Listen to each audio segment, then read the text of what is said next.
Good evening. The Philippine Atmospheric, Geophysical and Astronomical Services Administration says the low-pressure area spotted near eastern Samar may intensify into a tropical depression within 24 to 48 hours. The tropical cyclone will be named Egay and might be the fifth typhoon to hit the country this year and the second in July.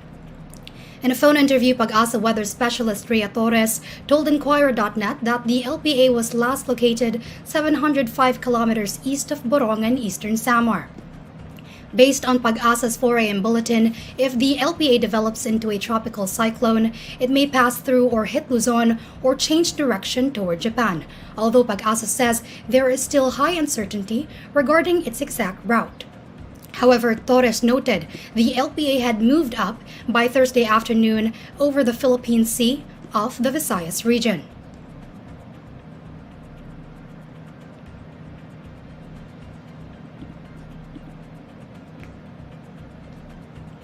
Defense Secretary Gov't Teodoro says the government is closely monitoring tensions between China and Taiwan, adding that they continue to plan contingencies in the event of a Taiwan invasion.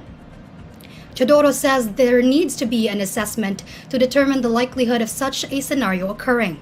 Nonetheless, he says the government is actively planning contingencies, adding that preparations should involve a collaborative effort across multiple government agencies. The defense chief says this situation is being closely monitored on a daily basis, expressing hope that the bilateral engagements between the United States and China will contribute to de-escalating tensions in the region. Meanwhile, Teodoro says there are no discussions between the Philippines and the United States for additional Enhanced Defense Cooperation Agreement or Edca sites in the country. He says the government cannot bite off more than what it can chew by making things work first before expanding Edca sites. To date, there are 9 Edca sites in the country. President Bongbong Marcos urges the Philippine Merchant Marine Academy graduates to help maintain the country's standing in the global maritime industry. The PMMA is a maritime higher education institution that is run by the government, which produces merchant marine officers. Marcos served as the keynote speaker during the 200th commencement exercises of the PMMA Madasiklan Class 2023 in Zambales. Whatever challenges you may face, be open to how you can live up to your class name. Magigiting na may dangal at simbolo ng kawal ng karagatan. As you do so, help the Philippines maintain its name as a global figure in the maritime industry and an asset to the entire world. During his speech, the president had also called on government agencies to coordinate closely with the PMMA to further improve maritime education in the country. It can be recalled that Marcos in December 2022 promised to improve the quality of the country's maritime education. This came after 50,000 Filipino seafarers risked losing their livelihoods after their training failed to meet the standards of the European Union vessels.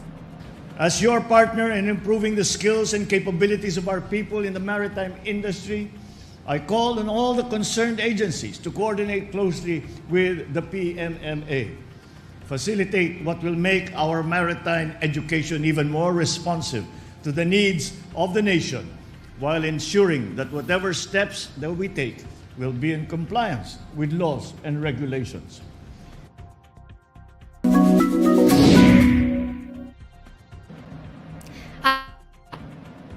Alamin naman natin ang mainit na balita sa mundo ng showbiz kasama si Pauline Del Rosario ng Bandera. Pauline? Hello, Bay! At sa mga kabandera natin all over the universe. Heto ang latest chika. Ramdam na ramdam ang kasiyahan ng maraming fans at celebrities matapos ma-engage sina Bea Alonzo at Dominic Roque. Naganap ang wedding proposal ni Dom habang nasa shooting si Bea sa Bataan. Ang special moment na yan, ibinandera mismo ng aktres sa kanyang Instagram account. Kitang-kita pa nga sa black and white pictures na nagulat at napaiyak si Bea bago mapayes kay Dom. Dahil dyan, bumuhos ang mga pagbati mula sa big stars. Kabilang sa mga napakomment sa engagement ng dalawa ay sina Vice Ganda, Judian Santos, Heart Evangelista, Ann Curtis, Christine Hermosa, Mga Salvador at marami pang iba. Matatanda ang August 2021 nang kumpirmahin ni Bea at Dom ang kanilang relasyon. Nitong Marso naman, muntik nang maghiwalay ang dalawa, ngunit ipinaalala ni Dom kay Bea na worth fighting for ang kanilang relasyon. At yan, ang latest bandera chika natin for today. Thank you, Bea! Maraming salamat, Pauline. Here's the latest roundup of today's top stories. Pagasa says low-pressure area of Samar may strengthen into a tropical depression within 24 to 48 hours. Philippine government closely monitoring tensions between China and Taiwan. Defense Secretary Gov't Teodoro says they are planning contingencies in the event of a Taiwan invasion. And Egay rises to world number 2 in pole vault rankings. And these are the stories you need to know today. I'm Beatriz Pinlac. Follow INQUIRER.net on Facebook, Twitter, YouTube, TikTok, Instagram, and Reddit. For more stories, visit INQUIRER.net. Good evening.